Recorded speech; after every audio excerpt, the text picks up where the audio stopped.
जय हिंद दोस्तों, आप सभी का स्वागत है आपके अपने YouTube चैनल बिहारी मीडिया में। मैं सनी देवल फिर से आपके तय समय संध्या 5 बजे आ गया हूँ वही चैप्टर पढ़ने जो हम लोग पढ़ रहे हैं। तो हम लोग वर्ब का सीरीज देख रहे हैं इन्फिनिटिव तक पढ़ रहे हैं। आज इन्फिनिटिव का लास्ट क्लास होगा। आज इन्फिनिटिव का लास्ट क्लास है, इसके बाद इन्फिनिटिव खत्म हो जाएगा। कल से हम लोग जीरन पढ़ेंगे और जीरन के बाद पार्टिसिपल पढ़ के वर्ब को समाप्त कर लेंगे। तो चलिए, क्लास कैसा लगा नहीं है सब लोग कमेंट करिए और जल्दी से जल्दी जुड़िए आप लोग, क्योंकि आपका जुड़ना बहुत महत्वपूर्ण है, क्योंकि आप ही के लिए हम लोग आते हैं, हम आए हैं। तो चलिए जल्दी से जुड़ जाइए सभी लोग। जो भी लोग नहीं है अभी ग्रुप में इस प्रीमियम में, तो आ जाइए जल्दी से, एकदम जल्दी से कनेक्ट होइए सब लोग। तो चलिए स्टार्ट करते हैं। नहीं जुड़े हैं तो शेयर कर दीजिए एक बार दबा के। कल हम लोग यहाँ तक पढ़ लिए थे रूल नंबर 3 तक। When two infinitives are added with any conjunction, do not use to with second infinitive। कहने का मतलब वही मैथ का फंक्शन कॉमन था। जब दो इन्फिनिटिव यानी 2 + b1 को एक अन्य कंजंक्शन से जोड़ा जाता है, कोई भी कंजंक्शन से जोड़ा जाता है, तो दूसरे वाले के साथ 2 + b1 का इस्तेमाल न किया जाता, यानी इस 2 का इस्तेमाल आप नहीं करते। यही कल की क्लास में हम पढ़े थे, इस वाले 2 का इस्तेमाल नहीं करते।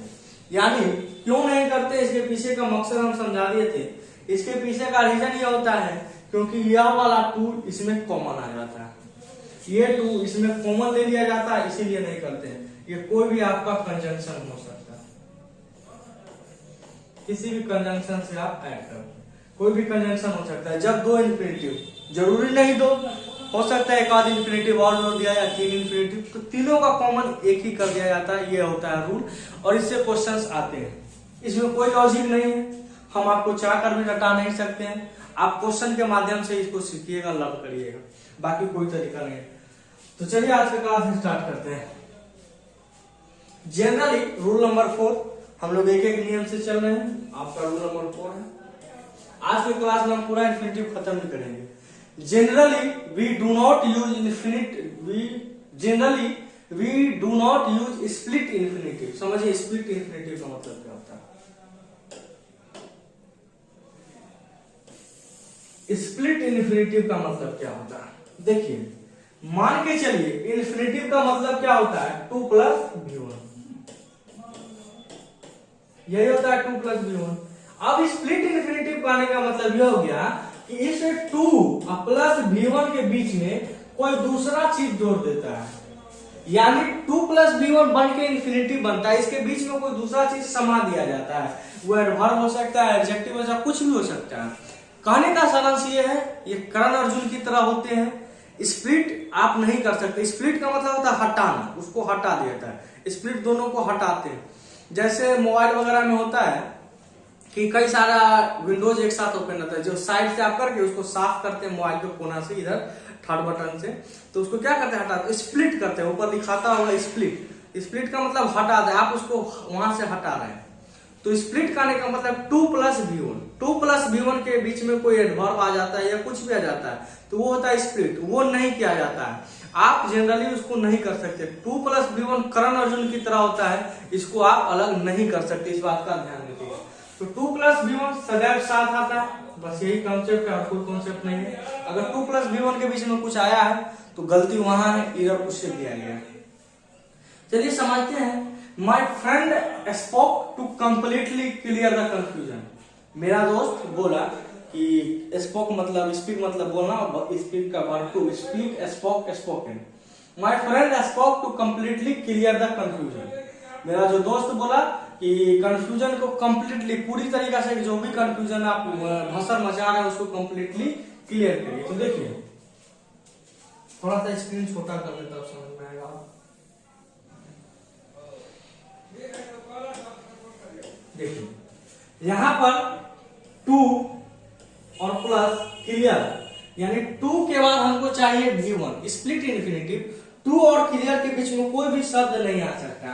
तो 2 कंप्लीटली क्लियर द कंफ्यूजन है, आप इस कंप्लीटली को यहां से हटाइए, तो क्या हो जाएगा मेरे भाई, my friend spoke to clear. यहां पर हम लिख देते हैं इसका answer, to clear, my friend spoke to clear the confusion of completely, यहाँ एडवर्ब चैप्टर में पढ़ेंगे कि आखिर कौन सा एडवर्ब का प्लेसमेंट कहाँ होता है, कौन सा एडवर्ब का प्लेसमेंट कहाँ होता है। तो फिलहाल यहाँ जान लीजिए कि 2 + V1 के बीच में कुछ नहीं आना चाहिए, ना ही एडवर्ब ना ही एडजेक्टिव, कुछ भी नहीं आना चाहिए। तो वही बात हम कंप्लीटली को उठाकर अलग कर दिए और 2 + V1 को एक साथ कर दिए। यही होता है स्प्लिट इंफिनिटिव। और ये दोनों क्वेश्चन आए हुए हैं, हमने थोड़ा सा इसको चेंज किया है। My girlfriend wanted to beautifully decorated the hall. मेरी जो महबूब है वो चाहती है कि हॉल को बहुत ही खूबसूरती के साथ सजा दिया जाए, क्योंकि परसों वैलेंटाइन डे है, इसीलिए सजा दिया जाए। तो यहाँ पर इसको समझ सकते हैं कि आखिर ये होता क्या है। माई गर्लफ्रेंड वांटेड टू, देखिए यहाँ पर 2 + ब्यूटीफुली लिख दिया था, ये गलत है। यहाँ पर आप लिखिए to decorate the hall beautifully, beauty जो हॉल को है उसको बहुत ही खूबसूरती के साथ सजा दिया जाए, ये हमारा महबूब का अरमान है। अब महबूब से हमको एक चीज याद आया गया कि कल वैलेंटाइन डे है, तो कल आप बहुत कुछ बोलिएगा, तो उसको हम समझाते हैं कि कल क्या नहीं बोलना। थोड़ा सा माहौल बना देते हैं, क्योंकि कल आप लोग सोमवार को, कल नहीं आज 12, 13, 14 तारीख को आप लोग क्या करिएगा समझिए। 14 तारीख को अमूमन बहुत सारे लौंडे, बहुत सारे लड़कियां, बहुत सारे लड़के इस शब्द का प्रयोग करेंगे, आई लव यू, मैं आपसे प्यार करता हूं। ये तो सही है, आई लव यू, इसमें कोई दो मत नहीं है, इसमें कोई गलती नहीं। गलती कहां आप करते हैं वहां समझिए। इसके रिप्लाई में आप लोग कहते हैं I love you too, I love you too, यही कहते हैं। ये कहना गलत है, इसका मतलब क्या होता है सो समझिए। इस टू का मतलब होता है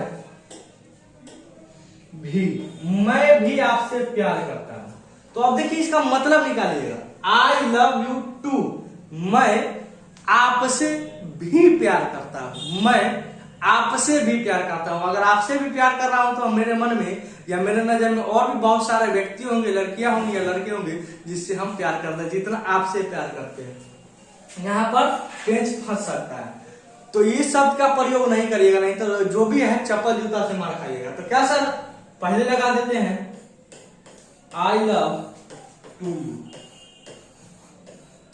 अब इसको समझिए, आई लव टू यू, मैं आपसे भी प्यार करता हूं, मैं आपसे भी प्यार करता हूं। दोनों का मतलब सेम होता है, मैं प्यार आपसे करता हूं, इसका मतलब हो गया मैं प्यार आपसे करता हूं, मैं प्यार आपसे करता हूं। हम प्यार कर रहे हैं मगर आप, यहाँ पर क्लियर नहीं हो गया, हम तो कर रहे हैं मगर आप हमसे नहीं कर रहे हैं, तो यहाँ पर बात फंसता है। ये फंक्शन होता है टू का, यहाँ अर्थ निकल जाता है मैं आपसे भी प्यार करता हूं, और इसका मतलब हो गया आई लव टू यू, माने कि हो गया मैं प्यार भी आपसे करता हूं, यानी बहुत सारा प्यार करते हैं तो बहुत सारा बने। तो सर इसके बदले में हम क्या बोले, नहीं ये टू का प्रयोग करिए और ना ही ये दोनों गलत है। आप सीधा सा कह दीजिए so do I, so do I. अब इसका मतलब हो गया कि हाँ आई लव यू, अगर उसके रिप्लाई में हम बोलते हैं सो डू यू आई, तब इसका मतलब होता है कि हाँ जैसा आप चाहते हो वैसा हम कहते हैं कि हाँ हम भी आपसे प्यार करते हैं। इसका अर्थ अब रिप्लाई में ये सही हो। तो जानकारी के अभाव में चप्पल जूता नहीं खाना है। अगर जिसके पास भी ये 14 तारीख का प्रोग्राम बन रहा है, 14 फरवरी का, तो प्लान को थोड़ा सा समझदारी से ग्रामर के अनुसार चलिए, बहुत दिन आपका प्यार टिकेगा। चलिए बाकी जिस भी लौंडे और लड़कियां का ये सब मनाने का विचार है उसके लिए बहुत बहुत धन्यवाद। अब जुड़ना है वो हमसे जुड़े, हमसे पढ़ाई करते रहे, बाकी तो आप समझदार हैं। चलिए देखिए अगला क्लास पर हम आते हैं। Rule 5, bare infinitive. हमने इन्फिनिटिव और बेयर इन्फिनिटिव पढ़ा था, यानी इन्फिनिटिव का दो पार्ट, एक इन्फिनिटिव होता है, एक बेयर इन्फिनिटिव होता है। बेयर इन्फिनिटिव कहने का मतलब होता है सिर्फ और सिर्फ भी।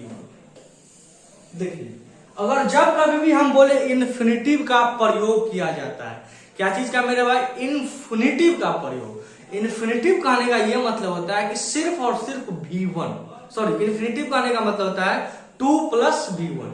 जब कभी भी मेरे मुंह से निकल गया या कोई और बोले इन्फिनिटिव का प्रयोग किया जाता है या नहीं किया जाता है, तो वहां पर समझना 2 + V1 का प्रयोग किया जाता है। अगर हम बेयर इन्फिनिटिव बोल दिए तो सिर्फ और सिर्फ V1 का प्रयोग किया जाता है। तो समझिए मॉडल आप बहुत बार पढ़े हैं, हम लोगों ने वर्ब का बेसिक में ही पढ़ा, यानी तीसरे क्लास में ही मॉडल पढ़ लिया कि किसी भी मॉडल के बाद वर्ब 1 का प्रयोग किया जाता है। ना ही इसके बाद वर्ब 2 आ सकता है, ना ही वर्ब 3 आ सकता है, ना ही V1 प्लस ING आ सकता है, ना ही वर्ब का 5वां रूप आएगा। जब आएगा V1 आएगा, और ये V1 अपने आप में प्लूरल होता है। क्या होता है? प्लूरल होता है। तो हम कह सकते हैं जनरल सेंस में जो भी V1 होता है अपने आप में प्लूरल होता है। यानी कुछ ऐसे मॉडल्स होते हैं, कुछ ऐसे नियम होते हैं जिसके बाद सिर्फ और सिर्फ बेयर इन्फिनिटिव। अब बेयर इन्फिनिटिव का मतलब सिर्फ V1 समझना है, इसमें 2 प्लस V1 का प्रयोग नहीं करना है। यहां तक कॉन्सेप्ट। अब इसका एग्जांपल कहां देखेंगे?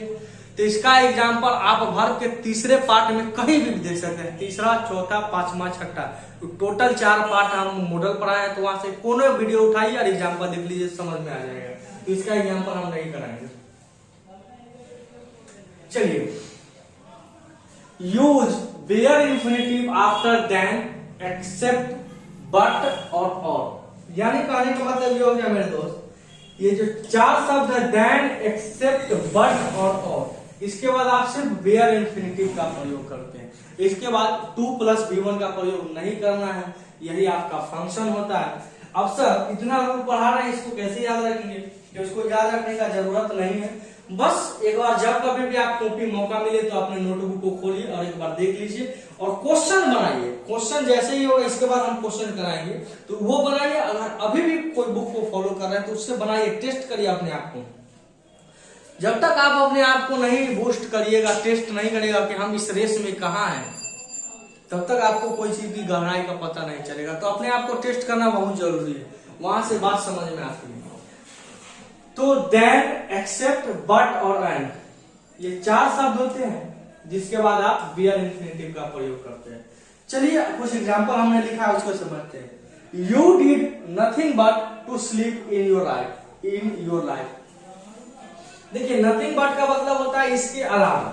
आपने सोने के अलावा अपने जीवन में कुछ नहीं किया। इसका मीनिंग ये हो गया कि आपने अभी तक अपने जीवन में सोने के अलावा कुछ नहीं किया। आप अभी तक जीवन में सिर्फ सोए हैं, कुछ नहीं देश के लिए किया है, न घर के लिए, न परिवार के लिए, न अपने लिए। वही बात हम यहाँ पर लिखना चाहते हैं। You did nothing but, nothing आ गया, बट आ गया। देखिए ये बट, यहाँ पर बट लग गया है, तो इसके बाद बेयर इन्फिनिटिव आना चाहिए, यानी कि टू स्लीप नहीं होना चाहिए, सिर्फ और सिर्फ होना चाहिए मेरे भाई यहाँ पर टू। तो इस टू को आप काट दीजिए, अब आपका आंसर सही हो गया। You did nothing but sleep in your life. आपने अपने जीवन में सोने के अलावा अभी तक कुछ नहीं किया है, इसके कहने का मतलब ये हो गया। बट, नथिंग बट का मतलब है के अलावा। चलिए नेक्स्ट एग्जांपल देखते हैं। They must either speak the truth or to be ready for the consequences. देखिए, आइदर मतलब का होता है या तो ये, या तो या।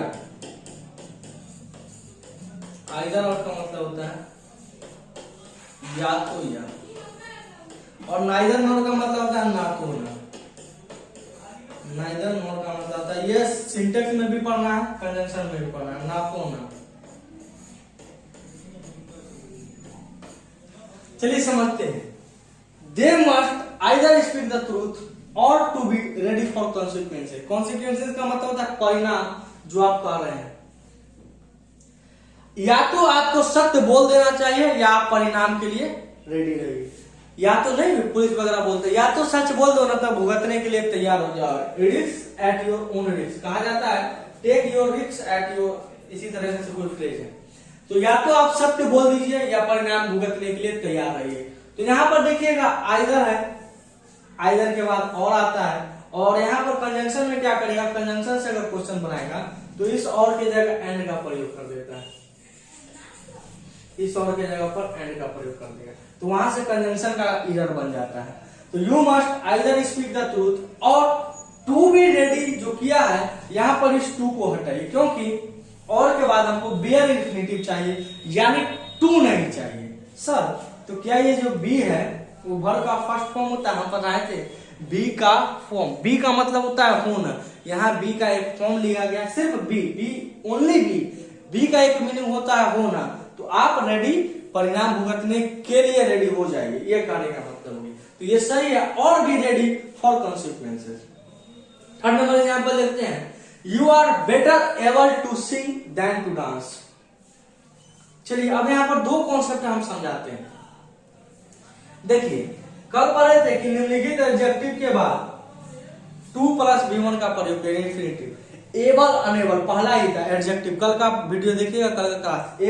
एबल के बाद टू प्लस V1 तो ठीक आया, यहाँ पर टू सिंग तो सही है, क्या मेरे बात सही है, मगर उसके बाद दे दिया देन टू डांस, तो ये टू नहीं होना चाहिए, ये टू नहीं होना चाहिए। क्यों नहीं होना चाहिए? क्योंकि देन, एक्सेप्ट, बट और के बाद वेयर इन्फिनिटिव का प्रयोग करते हैं, V1 plus two plus V1 का प्रयोग नहीं करते हैं। तो you are better able to sing than to dance, यानी कि आप डांस से कहीं गुना ज्यादा हमको लगता है कि आप गा सकते हैं, यही इसका मतलब हो गया, you are better able to sing. और एक चीज बता देते हैं, जब कभी भी आप इंग्लिश का क्वेश्चन बनाइए या एग्जाम का प्रीवियस ईयर क्वेश्चन बनाइए, उसका हिंदी प्रयास नहीं करिए कि एग्जैक्ट निकालने का। यहाँ सर कोई क्वेश्चन है उसका हिंदी एकदम सटीक, क्योंकि वहां पर एग्जामिनर आपसे हिंदी नहीं पूछता है कि हिंदी करके बताओ, वहां पर बस समझ विकसित कर लेना है कि हाँ इसका मतलब ये हो गया, you are better able to sing than to dance, यानी आप डांस के अलावा गाना पसंद करते हैं। अब टेंस के अकॉर्डिंग करते हैं कि करता था कि करते रहेंगे, उतना गहराई में घुसिएगा हिंदी में तब दिक्कत हो जाएगा, तब आप सीख नहीं पाइएगा। उस हिंदी को उस हिंदी से जुदा करिए, हम ही नहीं करें, जब हिंदी पढ़ेगा तब हिंदी, इंग्लिश पढ़ रहे हैं तो इंग्लिश को हिंदी से कनेक्ट मत करिए, समझ जाइए बस बात करते हैं। इसीलिए कभी कभी देखते होंगे कि जब हम हिंदी बोलते हैं, यानी कोई भी वाक्य का हिंदी बोलते हैं, तो कुछ गलत भी बोला जाता है। तो ये गलत इसलिए बोलाता है क्योंकि हम फोकस ही नहीं करते हिंदी पर। चलो भाई एक समझदारी के लिए बता दिया गया, बात खत्म, इससे ज्यादा कुछ नहीं। चलिए यहां तक समझ में आ गया, नेक्स्ट देखते हैं।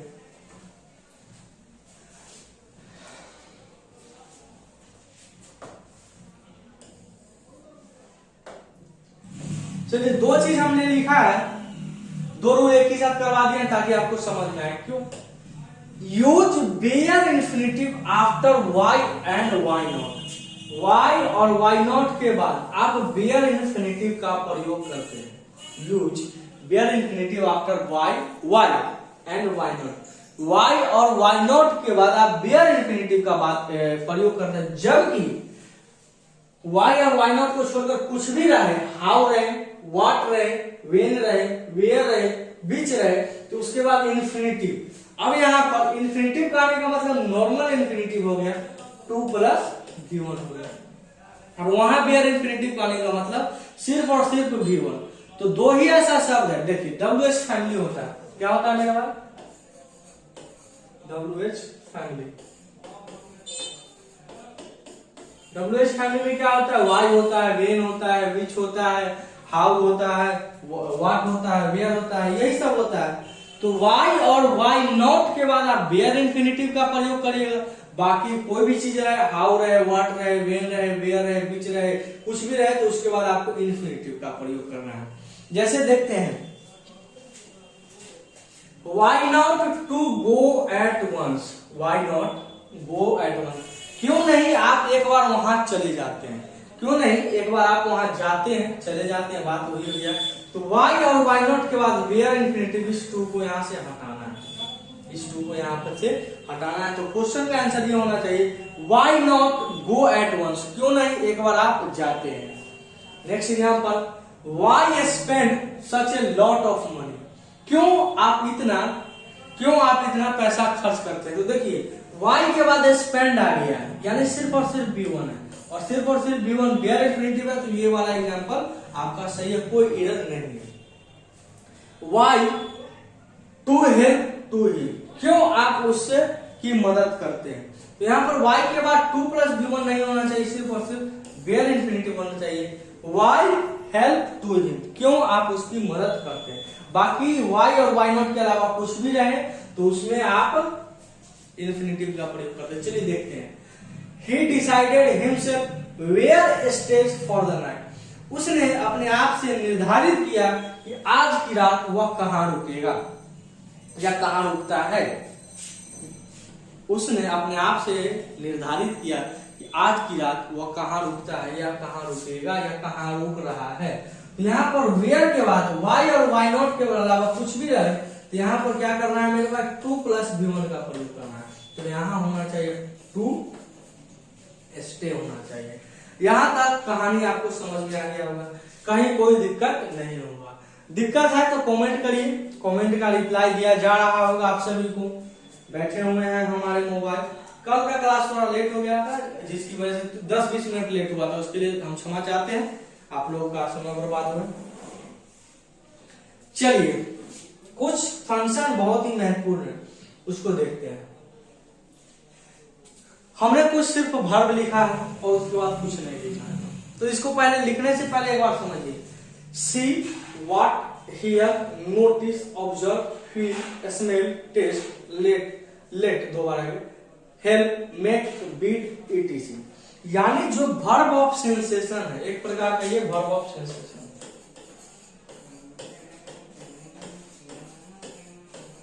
यहाँ मेरे पास वर्ब ऑफ सेंसेशन।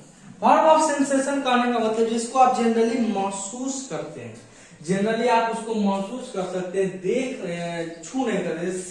सी का मतलब होता है देखना। आप देखना में तो बहुत कुछ देख सकते हैं, तो उसको महसूस कर सकते हैं। अब वॉच, सी और वॉच एक ही मतलब होता है हियर, सुनना। ये वर्ब ऑफ सेंसेशन है कि हाँ आप सेंस कर रहे हैं, यानी आप जिंदा है। सेंस करने का मतलब अभी आप जिंदा है, अभी आप मरे नहीं है। इन सभी वर्ब के बाद 2 तरीका होता है काम करने, यानी 2 उपाय है काम करने का। क्या क्या उसको समझिए। अगर ये सभी एक्टिव वॉइस में हुआ, एक्टिव वॉइस में हुआ तो हम लोग बेयर इंफिनिटिव का प्रयोग करते हैं। बेयर इंफिनिटिव का प्रयोग करते हैं। अगर यही सब शब्द पैसिव वॉइस में हुआ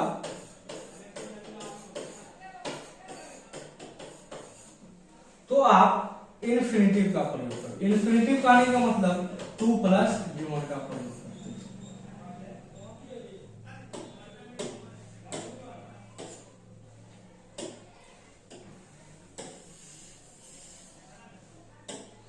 थोड़ा सा इसको सजाया जाए। चलिए देखिए मेरे भाई,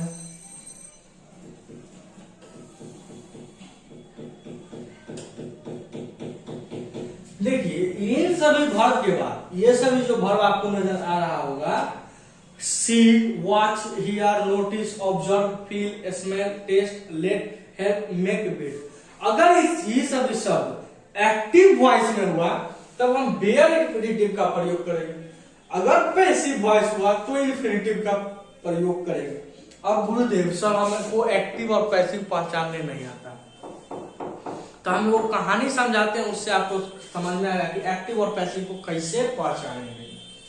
देखिए पैसिव पहचानने का तरीका बी का एक फॉर्म लगा हुआ रहेगा और उसके बाद वर्ब का तीसरा रूप होगा। पैसिव वॉइस पहचानने का तरीका होता है, एक दूसरा पेज पर चलिए एक्टिव और पैसिव को समझ जाएंगे, अपने कहानी समझ में आएगी।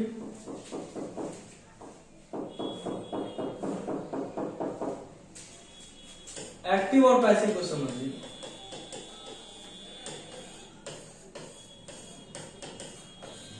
पैसिव पाने का मतलब हो गया एगो बी का फॉर्म लगा हुआ रहेगा और उसके बाद वर्ब 3 रहेगा, और इसमें कुछ भी हो सकता है, वर्ब 3 हो सकता है, वर्ब 2, मगर बी का फॉर्म और बी का फॉर्म टोटल 8 होता है। कितना होता है मेरे भाई? टोटल 8। क्या क्या? Is, am, are, was, were, be, be, be. ये 8 के बाद अगर वर्ब का तीसरा रूप हुआ ना, ये 8 के बाद is, am, are, was, were, be, been, be, ये 8 के बाद अगर वर्ब का तीसरा रूप रहा तो सिर्फ और सिर्फ पैसिव वॉइस हो सकता है, एक्टिव वॉइस नहीं हो सकता। कंडीशन ये होना चाहिए। बाकी आप चेक करिए कि अगर कोई भी शब्द को पहचानना है कि वो एक्टिव है कि पैसिव, तो आप उसको पैसिव चेक करिए, एक्टिव चेक नहीं करना, एक्टिव चेक नहीं करना। एक्टिव चेक नहीं करना, आपको खाली पैसिव चेक करना। अगर पैसिव चेक कर लिया कि हाँ पैसिव है तो पैसिव है, अगर नहीं हुआ तो एक्टिव होगा, सीधा सा रूल हो गया। पैसिव पहचानने का तरीका हो गया is am are was were be be being लगा हुआ रहेगा, is am are was were be being लगा हुआ रहेगा, याद रखिएगा। ये आठों के बाद वर्ब का तीसरा ही रूप रहेगा, न ही दूसरा रूप हो सकता है, न चौथा रूप हो सकता है, न पांचवा रूप, कोई दूसरा रूप नहीं होगा, सिर्फ और सिर्फ होगा। तो क्या होगा मेरे भाई, सिर्फ और सिर्फ होगा, अगर होगा तो सिर्फ और सिर्फ तीसरा रूप, कोई दूसरा तीसरा नहीं हो सकता। ये बात कंफ्यूजन क्लियर हुआ कि नहीं बताइए। पैसिव पहचानने का तरीका बी का फॉर्म है वो चेक करेंगे, उसके बाद वर्ब करते। अगर कोई भी वाक्य में is am are was were be लगा हुआ है, ये आठों में से कोई रहा, उसके बाद वर्ब का तीसरा रूप रहा, तो वो पैसिव वॉइस हो गया। यहाँ तक क्लियर? अब समझते हैं क्या था हमारा काम।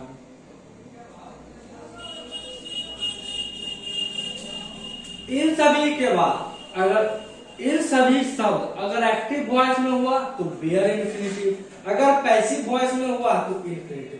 अब हम इसको एग्जांपल समझाते हैं।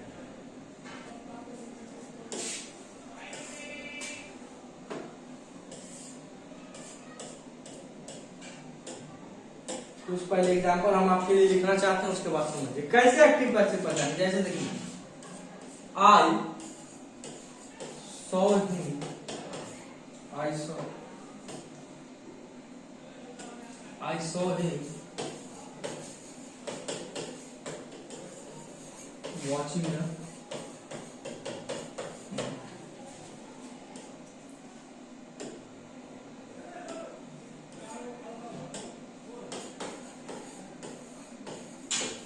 you are seeing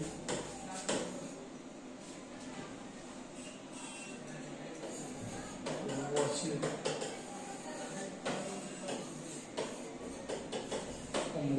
अब देखिए सीधा सा दो वाक्य लिखा है, उसको समझना होगा तो समझ जाइएगा, बाकी तो बैतालू को नहीं समझ सकते। चलिए देखिए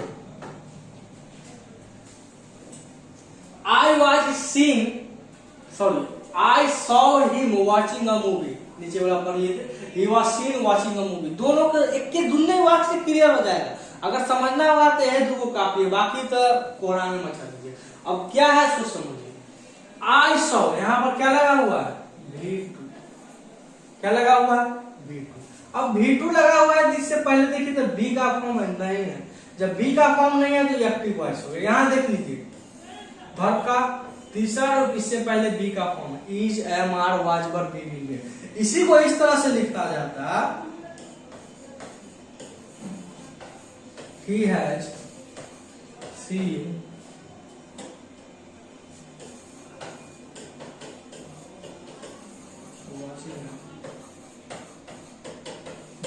अब देखिए इसी को अगर इससे लिखते तो यहां पर नजर आया कि वर्ब का तीसरा रूप तो है मगर उससे पहले बी का फॉर्म नहीं है, यानी बी का form is am are was were be be नहीं है। जब नहीं है तो ये कौन सा वॉइस हो गया, ये अगर हम बोले कि वाक्य कौन सा टेंस में है तो आप कहिएगा गुरुदेव एक्टिव वॉइस में। कौन सा वॉइस में मेरे भाई, एक्टिव वॉइस। तो एक्टिव वॉइस है, तब यहाँ पर इन सभी वर्ब के बाद बेयर इंफिनिटिव का प्रयोग करिएगा, बेयर इंफिनिटिव का प्रयोग करिएगा। देखिए लाइन कट रहा है, आ रहा है। चलिए I was seen him watching a movie, तो ये जनरल क्या है, एक्टिव वॉइस में है। तो एक्टिव वॉइस में है तो इसके बाद जो वर्ब आएगा वो बेयर इंफिनिटिव में होगा। यहाँ पर वॉचिंग नहीं होगा, सिर्फ क्या होगा, वॉच होगा। I saw him watch a movie. अब ये पढ़ने में थोड़ा अटपटा लग रहा होगा कि सर ये सुनने में ही गड़बड़ लग रहा है। I saw him watch a movie, sir एगो V1 यहाँ है, एगो V1 यहाँ है।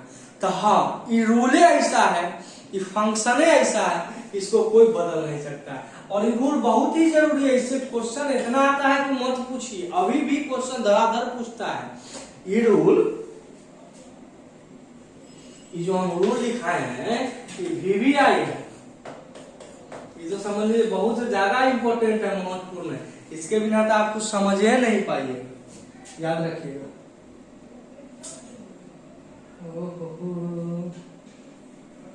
चलिए यहाँ पर आ जाते हैं हम लोग। तो अगर इन सभी वॉइस के बाद अगर एक्टिव वॉइस में रहा तो सिर्फ बेयर इन्फिनेटिव। अगर पैसिव वॉइस में रहा है तो इन्फिनेटिव। अब यहाँ देख लीजिए, बी का फॉर्म है वर्ब का तीसरा रूप है, क्या है? बी का फॉर्म है वर्ब का तीसरा रूप। ये वाक्य पैसिव वॉइस में हो गया। कौन सा वाक्य में हो गया? Passive voice. एकरा बाद जो वर्ब आएगा वो वर्ब 2 + V1 होगा, यानी infinitive. He was seen, watching नहीं, to watch a movie,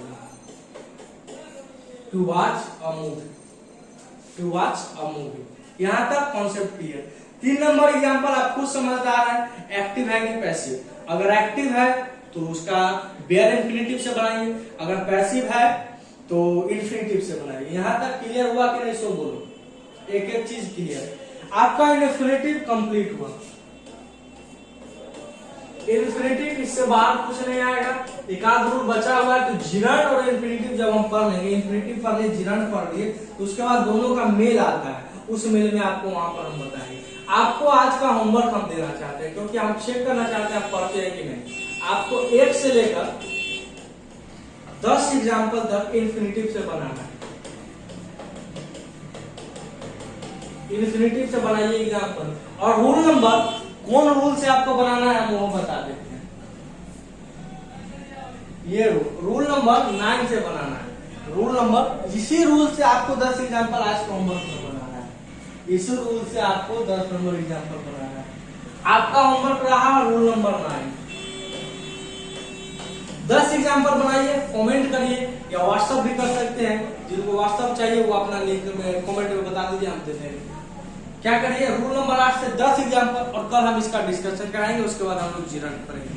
infinitive complete, verb लगभग 90% आपका समाप्त हो गया। तो चलिए एंजॉय करिए, एंजॉय के साथ पढ़ते रहिए।